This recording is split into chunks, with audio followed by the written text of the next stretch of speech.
Bom dia. Que bom que as irmãs estão cafeinadas, trabalhadas na cafeína, então não vou pôr ninguém para dormir, eu espero.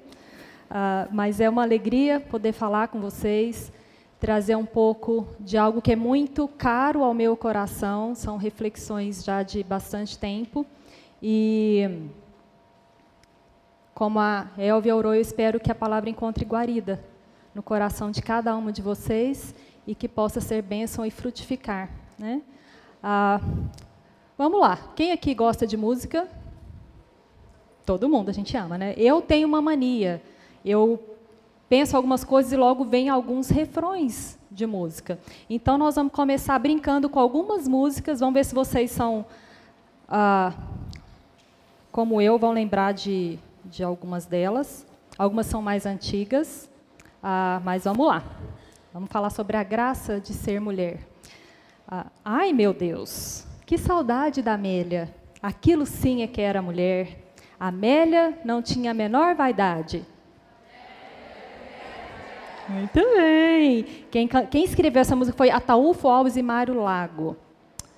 Quem encontrará uma mulher virtuosa? Ela é mais preciosa que rubis. A mulher que teme ao Senhor, essa será elogiada. Quem falou isso? Foi o rei Lemuel. Foi o rei Lemuel, em Provérbios 31. Vamos lá, outra musiquinha. Dizem que a mulher é o sexo frágil, mas que mentira absurda. Satisfaz meu ego se fingindo submissa, mas no fundo me enfeitiça. Quem cantou isso? Muito bem, as irmãs são ótimas. Maridos, sejam sábios no convívio com suas mulheres e tratem-nas com honra, como parte mais frágil. Quem? Apóstolo Paulo, muito bem. Pedro. Paulo? Pedro, gente, não me confunde. Quem cochichou Paulo para mim? Foi Pedro, esse foi o Pedrão. Mulheres, sede vós igualmente submissas a vosso próprio marido. Pedro novamente, né? Nas duas faces de Eva, a bela e a fera. Sexo frágil não foge à luta. Por isso não provoque. É cor de rosa choque. Foi a Rita Lee que cantou isso para nós. E depois Pedro, mais uma vez, disse o seguinte: a beleza de vocês não deve estar nos enfeites exteriores, como cabelos trançados e joias de ouro e roupas finas. Ao contrário, esteja no ser interior, que não perece. Beleza demonstrada no espírito dócil e tranquilo, o que é de grande valor para Deus. Agora tem uma música que eu acho que pouquíssimas saberão, que diz o seguinte: depois do lar, do trabalho e dos filhos, ainda vai para a night ferver. Disfarça e segue em frente, todo dia até cansar. E eis que, de repente, ela resolve então mudar. Vira a mesa e assume o jogo. Quem escreveu isso foi Pitty.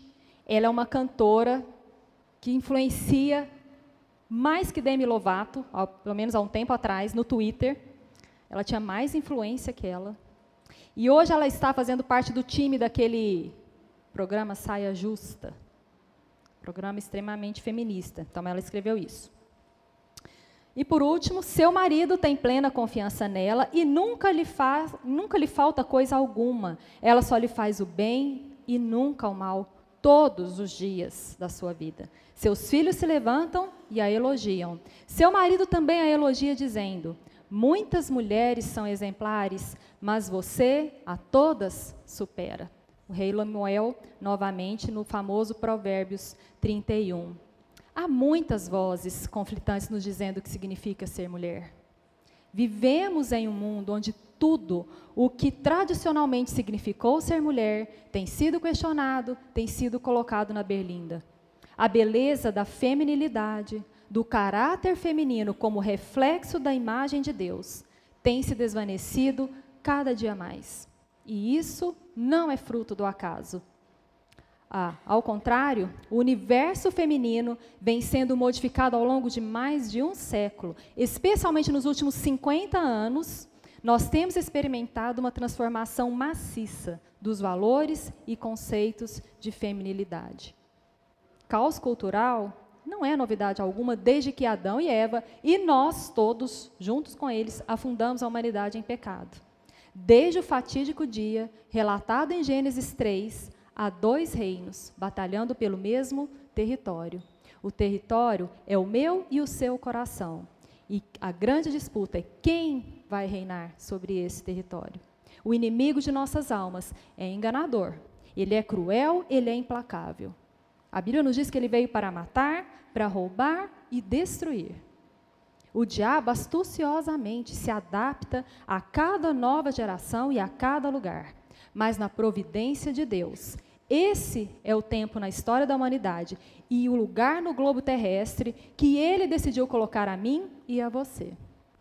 Esse é o tempo, esse é o lugar em que somos chamadas para refletir nossa verdadeira feminilidade, tal como o Criador planejou que fosse, antes da fundação do mundo.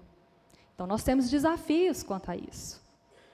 Se eu pedir para você definir o que significa ser mulher, qual a essência da feminilidade, o que você responderia? Quais critérios, quais as lentes você usaria para definir o que é ser mulher? Em meio a essa profusão de valores e conceitos confusos e distorcidos, que foram colhidos, foram aceitos pelas mulheres ao longo dos anos, em que direção nós podemos olhar a fim de buscarmos resposta para a pergunta: o que significa ser mulher? Jeremias 6,16, assim diz o Senhor: parem nas encruzilhadas e olhem ao redor. Perguntem qual é o caminho antigo, o bom caminho. Ande por ele e encontrarão descanso para a alma. A infalível, a imutável e inspirada palavra do Senhor é onde buscaremos resposta para essa pergunta crucial que está diante de nós. Mas antes de andarmos um pouquinho pelo caminho antigo, pelo bom caminho, nós faremos uma visita rápida ao passado, para entendermos como surgiu e como foi sendo formada a identidade feminina, tal como a identificamos hoje, tal como ela está sendo propagada atualmente. Entender o passado é importante, porque é assim que a gente entende como o presente se formou. Então, portanto, eu peço que você se atente para perceber o descarte progressivo dos padrões bíblicos e a mudança de valores que paulatinamente ocorreu e vem ocorrendo ao longo desse século através do movimento feminista. O feminismo é definido pela Wikipédia como um conjunto de movimentos políticos, sociais, ideologias e filosofias que têm como objetivo comum a busca por direitos iguais e uma vivência humana por meio do empoderamento feminino e da libertação de padrões patriarcais baseados em normas de gênero. Agora, o movimento feminista, ele não começou agora, ele remonta mais propriamente na época da Revolução Francesa, portanto, ao Iluminismo, lá no finalzinho do século XVI. A Revolução Francesa trouxe 3 novos princípios para a sociedade da época: liberdade, igualdade e fraternidade. Não é isso que os feministas buscam? Liberdade para a mulher, igualdade de direitos. Fraternidade, elas usam outra palavra hoje, elas usam sororidade. Dessa época, gente, da Revolução Francesa, tem uma personagem que eu quero destacar para vocês, a Dona Maria. A Olympe de Gouges, ela nasceu Maria Gouges, ela foi uma escritora e ativista política francesa, cujos escritos abolicionista e feminista foram lidos por um grande número de pessoas. Especialmente importante foi a sua Declaração de Direitos da Mulher e da Cidadã Feminina, que ela lançou em 1791. E nessa declaração, ela desafiou a prática da autoridade do homem e a noção de desigualdade entre homem e mulher. Por suas ideias, ela acabou perdendo a cabeça. E foi degolada, decapitada, mas suas ideias continuaram falando e continuaram influenciando grandemente o movimento feminista.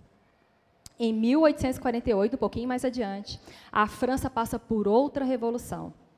As mulheres novamente embarcam no frenesi revolucionário da época e reivindicam não somente igualdade jurídica e de direito ao voto, como também equiparação salarial. Com a crescente industrialização da época, as mulheres dos meados do século XIX foram paulatinamente abandonando seus lares e entrando no mercado de trabalho. Com isso, elas entraram também em contato com as duras realidades do mercado de trabalho. E se os operários daquela época já eram mal remunerados, elas recebiam menos ainda. Consequentemente, era mais vantajoso dar emprego às mulheres que aos homens. E assim, os homens viram-se envolvidos em uma penosa concorrência com o outro sexo. E, por causa disso, irromperam movimentos de oposição ao trabalho feminino. Nesse confuso panorama, surgiram dois fenômenos significativos. A partir do momento que as mulheres se mostraram capazes de contribuir para o sustento da família, não foi mais possível tratá-las apenas como donas de casa ou objetos de prazer. 2. As condições de trabalho impostas às mulheres conduziram-nos às reivindicações que coincidiram com os da classe operária em geral. Então, é dessa época que data a estreita relação do movimento feminista com os movimentos de esquerda.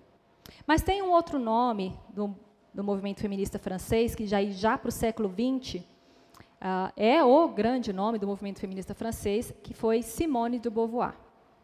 Ela foi escritora e filósofa existencialista, a quem se atribui a desmistificação do destino biológico. O destino biológico dizia que a maternidade constituía um dever e não uma escolha. Ela foi companheira de Jean-Paul Sartre, um dos maiores nomes do existencialismo. E na época, já naquela época, eles viveram um relacionamento aberto. O livro de maior influência no universo feminino de Simone foi O Segundo Sexo, que ela escreveu mais ou menos em 1949. Nesse livro, ela discute a situação da mulher nas esferas sexual, psicológica, social, política. Para ela, gente, gravidez, amamentar filho, criar filhos, eram o motivo de dominação da mulher pelo homem. E as teses existencialistas, segundo as quais cada pessoa é responsável por si, permeiam todo o livro. A existência precede a essência. Isso é muito importante, porque disso nós entendemos a célebre frase de Simone: não se nasce mulher, torna-se. Agora vamos sair um pouquinho da França, viaja comigo lá para os Estados Unidos, onde a gente vai estacionar um pouquinho e refletir um pouco mais da história do feminismo americano, que foi o que chegou com mais força até nós. A história do feminismo ela pode ser dividida em 3 ondas. Tá?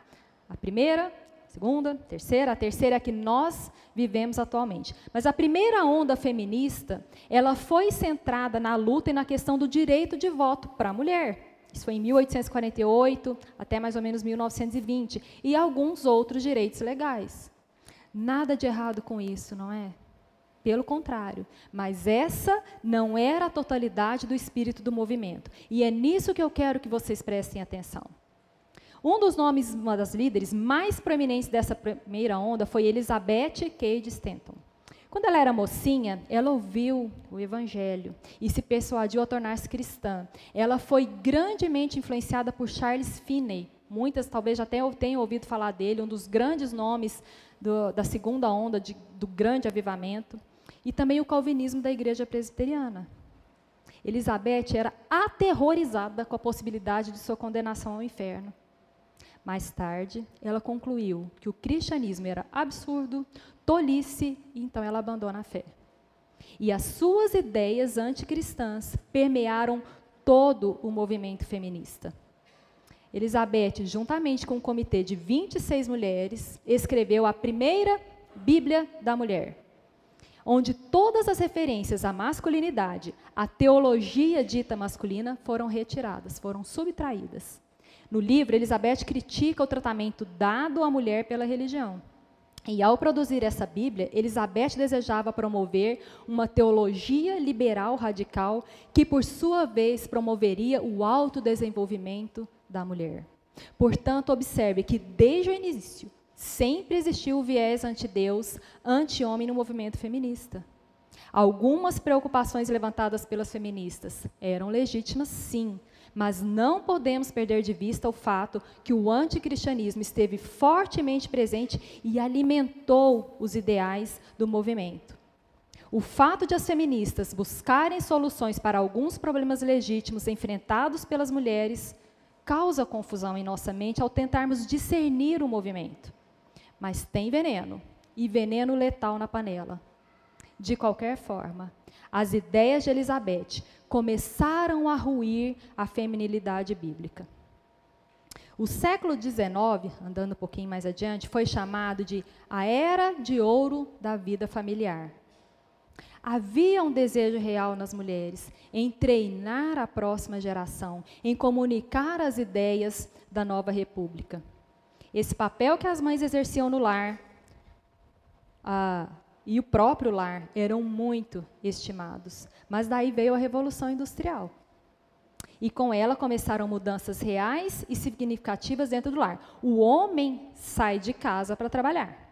Antes ele ficava trabalhando ao redor do lar. Sempre houve papéis diferentes para homem e para mulher, mas ambos trabalhavam juntos, na fazenda ou em casa. Pensa mais ou menos como os índios funcionam hoje, era mais ou menos aquilo ali a ideia.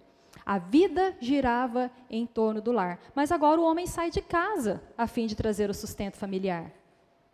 Até então, as mulheres focavam em quê? Em treinar a próxima geração. Elas valorizavam o lar como o lugar certo para se refinar as virtudes. Mas daí, elas começam a levar esse papel exercido no lar para a cultura de um modo mais amplo. Foi aí que surgiram as primeiras organizações de mulheres. E elas começaram a se tornar os árbitros morais da sociedade. E cada vez mais os homens ficavam apenas com o papel de provedor de sustento do lar e se distanciavam do trabalho envolvido com a ética e com a moral no lar e na sociedade. Os homens começaram a perder o papel de liderança no lar.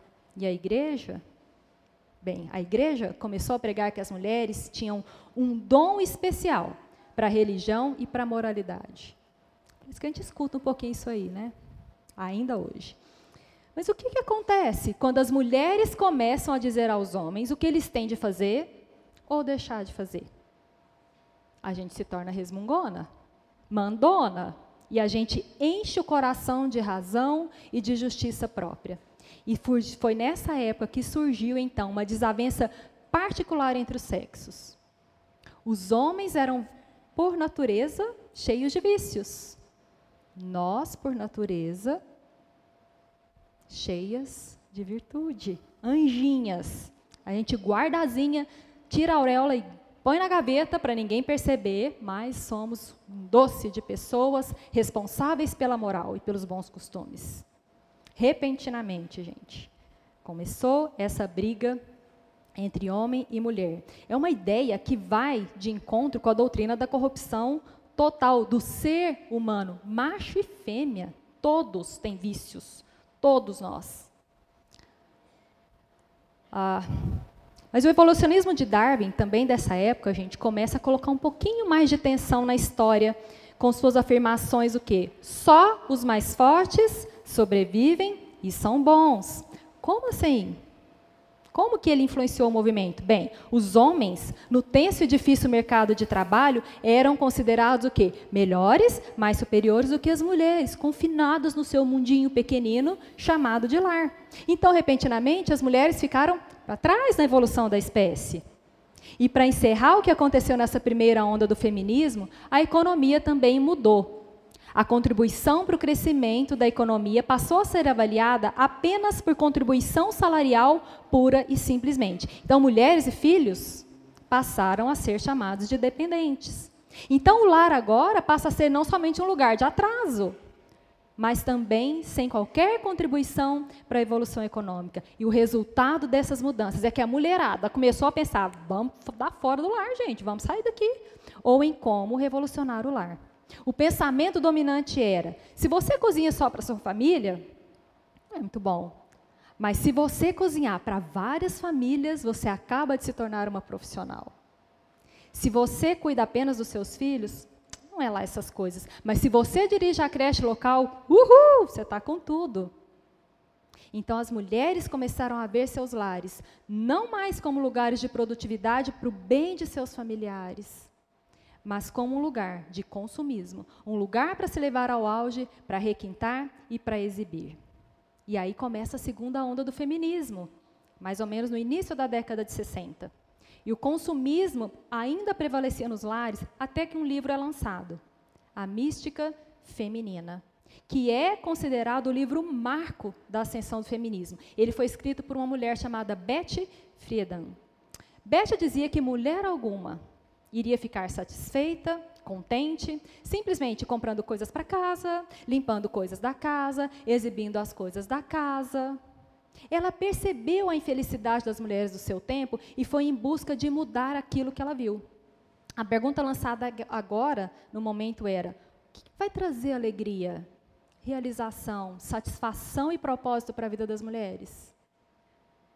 Por que a mulher está dentro de casa? Betty questionou. Esse lugar está acabando com a felicidade das mulheres. O lar nada mais é que um lugar de opressão, de subjugação. As mulheres precisam jogar fora essas limitações, adquirir o controle de suas vidas, conquistar o mercado de trabalho e ganhar poder. Sim, nós podemos, não é? Aquela figurinha que a gente vê até hoje. Essa foi a resposta oferecida pelas feministas à pergunta crucial feita por Friedan. Não se falava mais sobre a beleza dos relacionamentos cultivados no lar. Ao contrário. As mulheres começaram a questionar ainda mais a importância da vida no lar e a importância de se investir o seu tempo, os seus esforços para edificar o seu lar. Mas também começou a ser questionado nessa época o próprio casamento. O casamento também passou a ser visto como um meio de subjugar a mulher. Aí a gente vai acrescentar a tudo isso os pensamentos sobre o lar, casamento, a gente acrescenta a revolução sexual que aconteceu nos anos 60. Agora, na verdade, gente, a liberação sexual dos anos 60 começou bem antes disso. Então, dá um passinho atrás comigo, para você conhecer comigo uma senhora que viveu no início do século XVIII. Em 1914, uma senhora chamada Margaret Sanger começou a lançar uma carta mensal, 8 páginas, e chamava Sem Deuses, Sem Mestres. O que ela defendia? Bem, ela basicamente defendia que a mulher é senhora absoluta do seu corpo. Qual é um dos motes do movimento feminista, gente? Meu corpo, minhas regras. Ela foi a pessoa que cunhou o termo controle de natalidade. E foi ela que fundou a primeira clínica de controle de natalidade nos Estados Unidos. Sanger também defendia o direito ao aborto legal, inclusive como forma de prevenção de bebês com alguma dificuldade física ou mental. As ideias dessa mulher a respeito de sexo, a respeito de crianças e outras coisas eram radicais. Vejam só, 2 delas. Sobre o adultério, ela dizia o seguinte: a satisfação física da mulher é mais importante do que qualquer voto de casamento. Deu vontade? Vai e faz. Sobre a maternidade, a coisa mais misericordiosa que uma família extensa, um grande número de membros, pode fazer a um de seus bebês é matá-lo. Foram essas ideias de Margaret Sanger que ajudaram a dar forma para várias ideias da terceira onda de agora, gente. 1914. As grandes brigas das feministas da segunda onda envolviam os papéis de esposa e de mãe. Uma das imagens que talvez mais tenha marcado essa época do feminismo foi as mulheres queimando seus sutiãs. Que eles colocaram aquele galão lá e as mulheres falaram, pum, vamos queimar o sutiã. Opressão,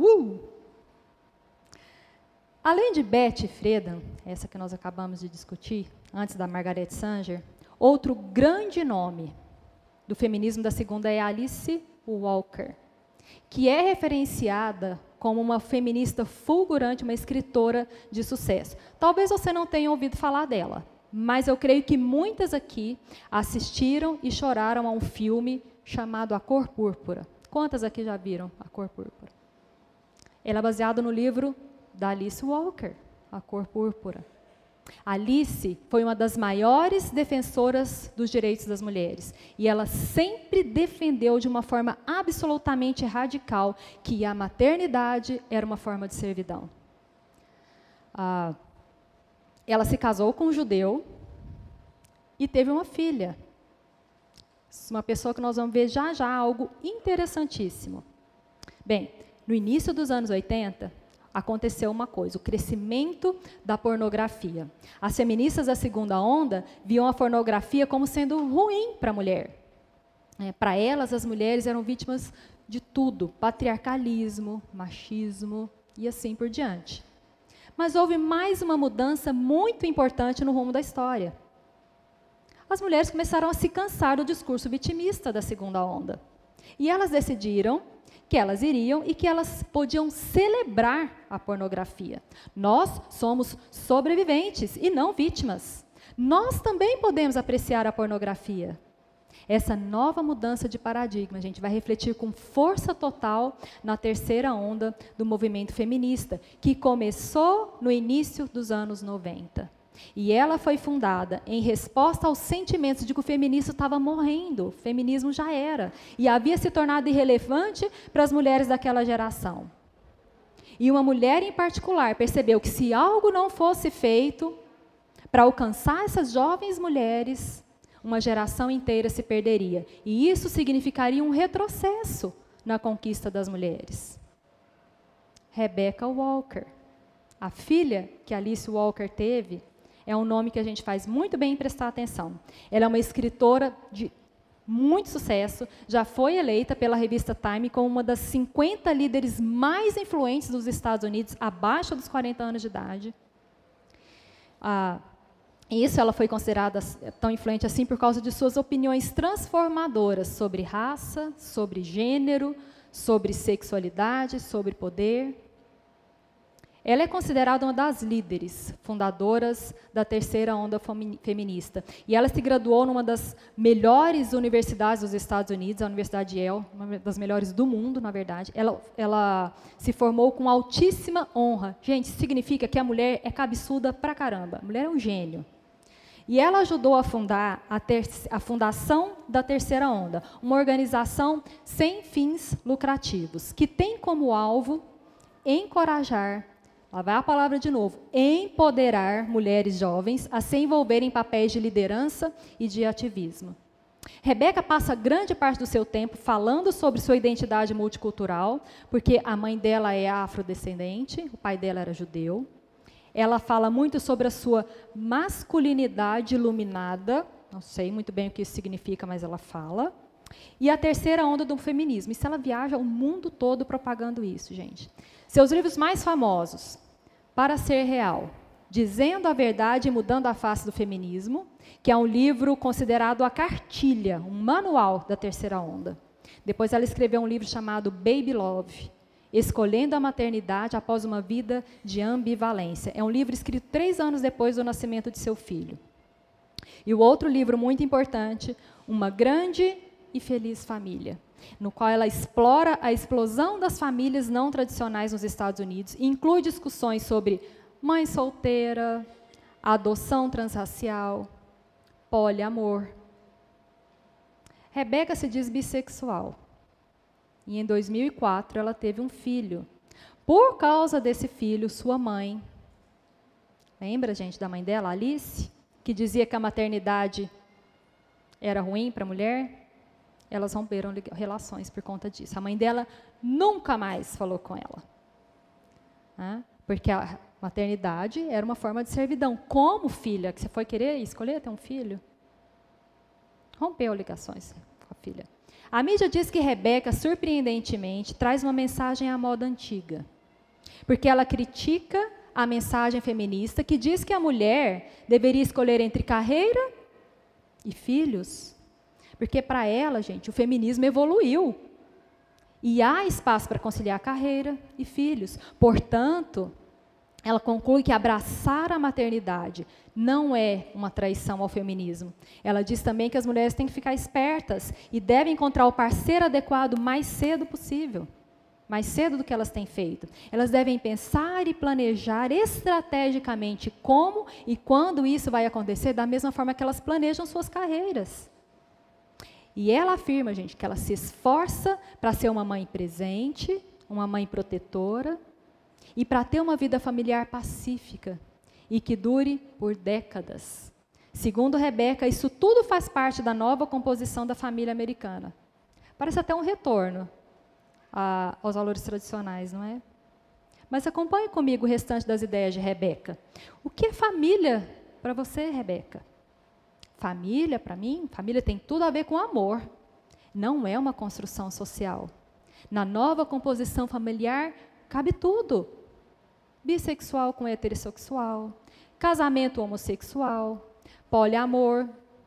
Poliamor eu amo Leandro, sou casada com ele, mas eu amo fulano também. Então, eu tenho um casamento sólido com ele, mas eu me relaciono com fulano também, porque eu amo também. Poliamor.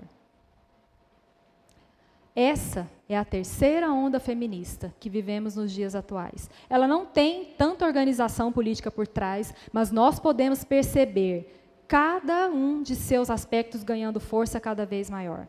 É por causa da terceira onda que dificilmente você vai conseguir comprar uma roupa decente que cubra seu corpo sem deixar alguma partezinha à mostra.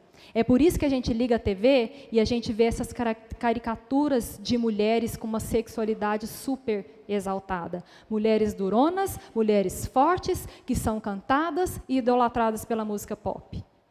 A cantora Beyoncé Knowles é considerada um dos maiores fenômenos pop da atualidade. Em uma de suas vindas ao Brasil, a revista Época trouxe uma reportagem de capa sobre ela. Olha um trechinho da reportagem. Eles diziam: não era só a coreografia sexy das meninas que fazia sucesso. Enquanto outras bandas de garotas falavam de desilusão amorosa, de submissão feminina, Beyoncé e sua turma afrontavam os homens. Em uma música chamada Contas, Contas, Contas, elas perguntavam: você paga as minhas contas? Para em seguida responder: acho que não. Beyoncé distribui suas farpas femininas, mas com sensualidade. Ela assumiu uma modalidade erótica do feminismo. Ela adota clichês masculinos e os reverte contra os homens. A terceira onda feminista, gente, ela é descaradamente favorável à pornografia. 50 tons de cinza, já ouviu falar? Sexo seguro, pornografia, a cultura do ficar, ter relacionamentos casuais com alguém são bandeiras levantadas e definidas pelas feministas atuais. Celebre sua sexualidade, explore suas opções sexuais, se expresse da maneira que você se sentir confortável. Esse é o lema do momento. E as garotinhas de hoje estão crescendo com ideias de que tudo isso é o que significa ser mulher, que esse é o padrão normal da feminilidade. Já prestaram atenção nos desenhos animados atuais? Nos comerciais, nos filmes, nos seriados? Eles refletem conceitos sobre homens e mulheres bastante atuais. As mulheres é que são poderosas, os homens são retratados como maldosos, ou tolos, ou bobinhos, trapalhões, incompetentes. Cabe às mulheres salvar o dia, ser fortes, liderar e tomar o controle. A terceira onda encoraja as mulheres a serem duronas, agressivas e a falarem o que der na cabeça. Você pode colocar tudo o que você quiser no seu prato. Você pode ser do lar, pode ser mulher de carreira, pode ser esposa, pode ser amante. Pode ser esposa e amante, você pode ser lésbica, você pode ser bissexual, você pode ser consumista, pode ser princesa, um mix de tudo isso. Você escolhe o tipo de mulher que quer ser e quais elementos você quer usar para compor a sua feminilidade.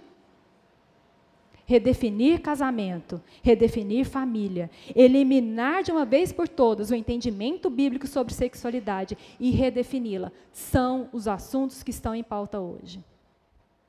Os resultados de todas essas mudanças trazidas pelo movimento feminista ao longo de todos esses anos têm sido sentidos por todos nós, em maior ou menor grau. Parece-me que todas nós nos tornamos feministas de alguma maneira. Porque o feminismo já está tão integrado à nossa cultura que simplesmente aceitamos algumas de suas ideias como normais, como o padrão que nos informa quem nós somos, como nós agimos, o que nós devemos buscar. O empoderamento feminino, na verdade, não é novidade alguma.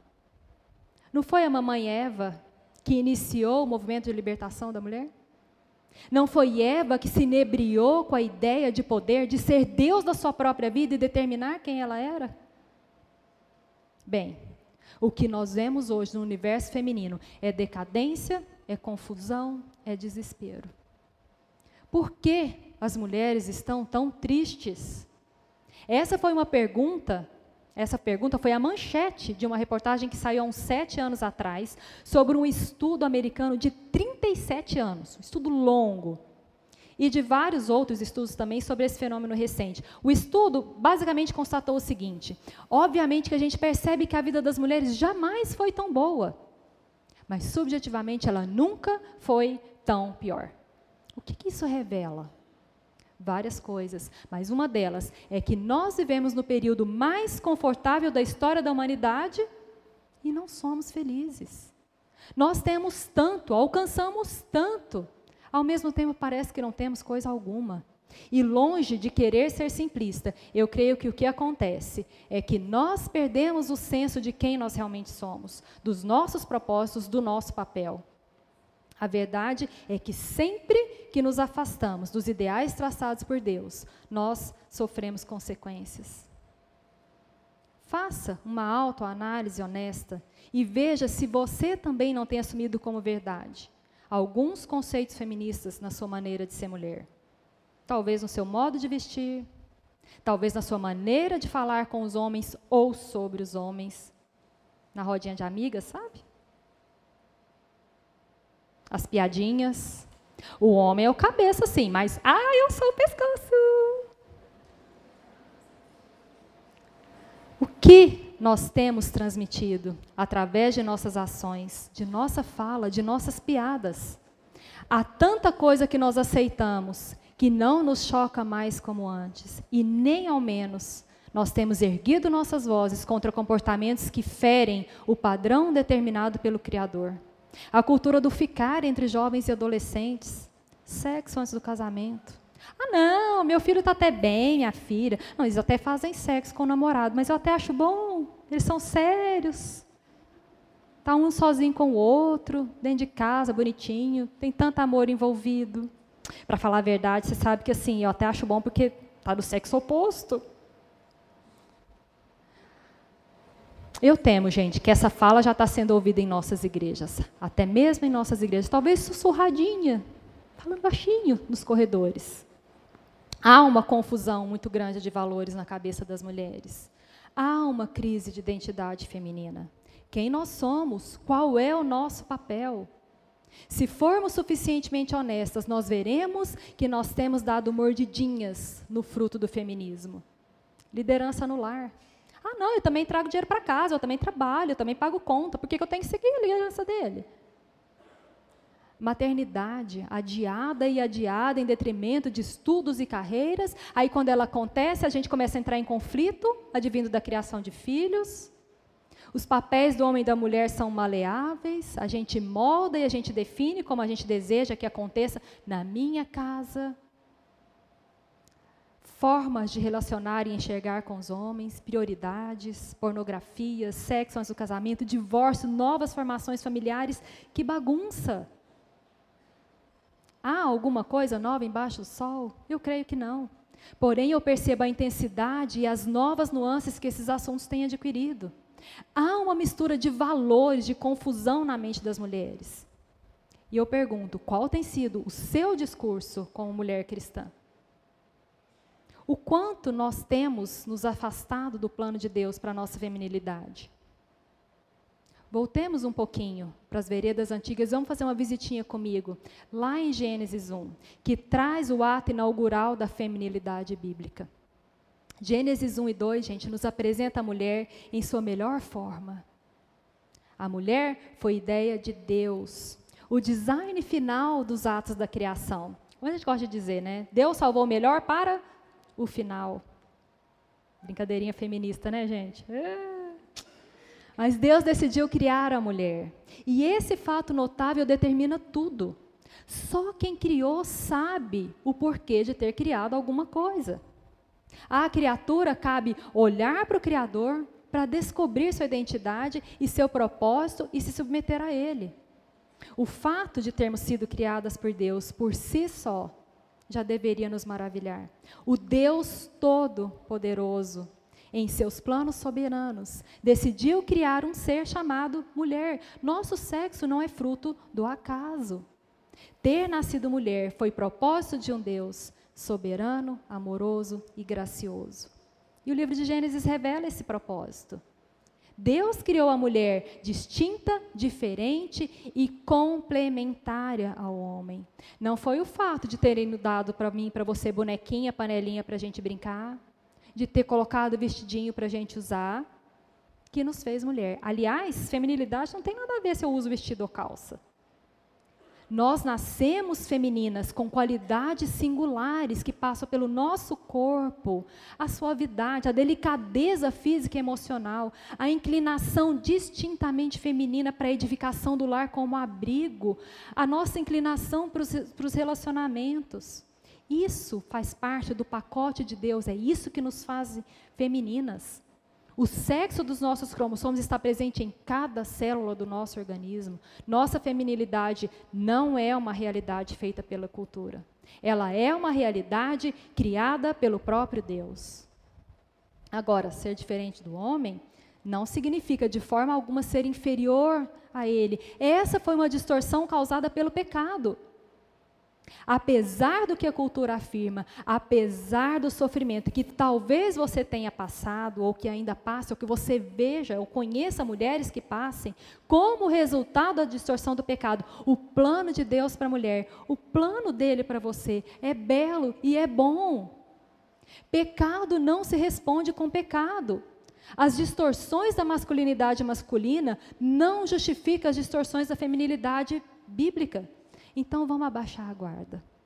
Vamos além dos costumes, das convenções sociais e das distorções sobre mulher. E vamos abraçar o design do Criador. Porque nós fomos, sim, criadas diferente do homem. Mas somos criadas iguais em valor e em dignidade. E isso é claramente proclamado do início ao fim das Escrituras.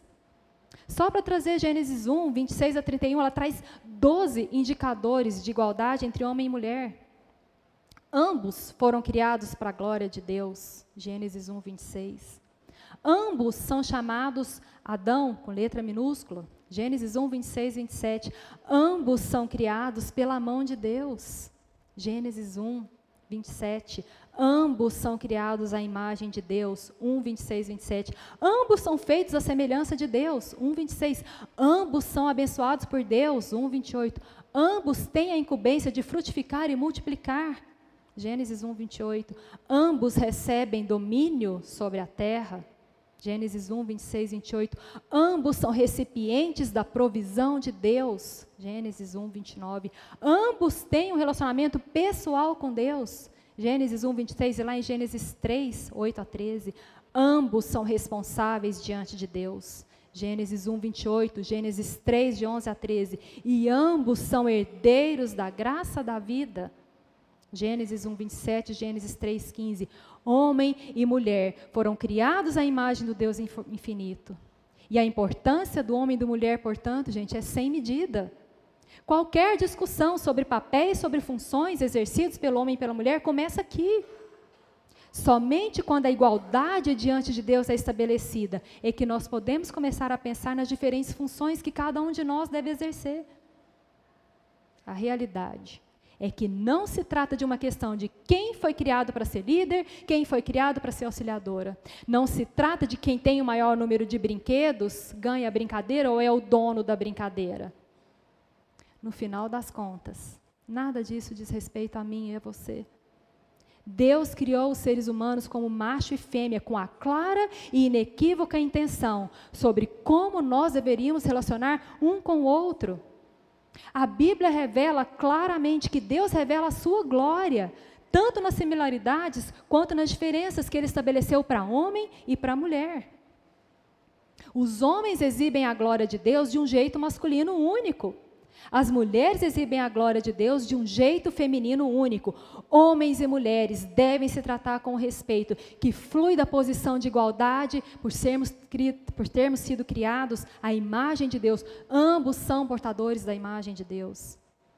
Atitudes egoístas, palavras abusivas, palavras que rebaixam e desdenham o outro, são um ataque à imagem de Deus. Nós somos criados iguais em dignidade e valor, porém diferentes em essência e nos papéis que nós devemos exercer. Deus não nos criou homem e mulher e depois achou ser uma boa ideia usar a diferença de sexos como analogia para o relacionamento de Cristo com a igreja. Quando Deus criou homem e mulher, Ele tinha em mente o relacionamento entre Cristo e a igreja. Homens foram criados para refletir a força, o amor sacrificial de Cristo. As mulheres foram criadas para refletir o caráter, a beleza e a graça da igreja redimida, da noiva de Cristo. Então percebam que a feminilidade bíblica, gente, diz respeito a Cristo, a redenção da humanidade caída ao reino de Deus. E se nós conseguirmos olhar para a feminilidade dessa forma, eu tenho certeza que as angústias e as crises, por termos papéis diferentes do homem, se esvairiam diante de tão gloriosa verdade. É uma bênção quando a gente para de olhar para nós e nossos umbigos e passamos a olhar para Cristo. A vida não diz respeito a mim e a você, a vida diz respeito a Deus. A graça de ser mulher é ser uma mulher da graça, e fora desse espectro, ser mulher perde a graça. Temos diante de nós falsos padrões de feminilidade que tentam definir e ditar quem é a mulher. Essa ética heteroflexível que tem vindo com força total, essa mulher poderosa no melhor estilo, Angelina Jolie, Anitta, são um dos maiores desafios que as nossas jovenzinhas têm pela frente. Pode ser que da minha geração para baixo, gente, essas ideias da terceira onda sejam chocantes demais para nos seduzir. Mas se você parar para pensar comigo, algumas gerações atrás, as ideias da segunda onda e da primeira onda também já foram chocantes. E hoje não mais. O fato é que nós vamos cedendo aos poucos e quando eventualmente nos damos conta, se é que nós nos damos conta, a gente está conformado ao padrão do mundo. A verdade é que o feminismo já está tão integrado, tão arraigado na nossa cultura, que muitas de suas ideias são simplesmente vistas como normais e corretas. Mas no frigir dos ovos, é o pecado em nossos corações que nos leva a crer e abraçar esses padrões criados pela cultura feminista. As mentiras e valores propagadas pelo feminismo apelam para as coisas que o nosso coração deseja. Nós desejamos sucesso, nós desejamos reconhecimento, significado, importância, aprovação, poder, controle. A cobiça da carne, a cobiça dos olhos, a soberba da vida faz com que o fruto pareça desejável demais para resistir a uma mordidinha. Sim, as feministas fizeram algumas observações corretas sobre alguns problemas entre homens e mulheres, mas elas tomaram o caminho errado, interpretaram esses problemas de forma errada e ofereceram soluções erradas. Temos tantas mulheres vendo vidas quebradas, vivendo vidas infelizes, desejando algo que jamais será alcançado sem Cristo. As mulheres podem continuar tentando, mas seus esforços nunca dirão quem elas são de fato e qual é a graça de ser mulher. O verdadeiro paradoxo da felicidade feminina reside no fato de que nós nunca seremos capazes de nos fazer felizes, completas e plenas. Presença ou ausência de homens, de filhos, carreira, posses, conquistas, tudo isso não passa de correr atrás de miragem no deserto. O desejo profundo que toda mulher traz no coração só será satisfeito em um relacionamento pessoal com Cristo e submissão total ao design de Deus para a mulher. A mulher de verdade entende que seu valor, sua dignidade, sua identidade, sua missão e seu futuro estão todos ligados à pessoa de Jesus, a quem ela deve seguir e a quem seu coração deve se deleitar. Em consequência, essa mulher alinha pensamentos e ações e emoções com o que a palavra ensina sobre quem ela é, quem e qual deve ser a maneira de viver. Sem esse entendimento sobre quem ela é, sobre essa aceitação e submissão aos planos e propósitos de Deus para a sua vida, a mulher sempre se verá às voltas com a inquietante pergunta de Betty Friedan: é só isso que diz respeito à vida? Eu gostaria de encerrar encorajando você a entender com maior profundidade o plano de Deus para a sua vida como mulher e viver o design do Criador com fé, na força do Espírito Santo. E dessa forma, gente, transmitir o legado da feminilidade bíblica para essa próxima geração que está vindo aí. Nós somos chamadas a ser mulheres. O fato de eu ser mulher não faz de mim um tipo diferente de cristã. Porém, o fato de eu ser cristã faz de mim um tipo diferente de mulher, pois abracei o conceito de Deus a meu respeito e a minha vida inteira é um presente de gratidão ao Senhor por tudo que sou e tudo que Ele quer que eu seja. Palavras de Elizabeth Elliot que eu faço minha para você, orando para que Deus complete a obra, para que nós não baixemos a guarda, para que nós deixemos de lado o que nós temos abraçado de errado e abracemos o propósito do nosso Deus. Ele sabe o que é melhor. Amém.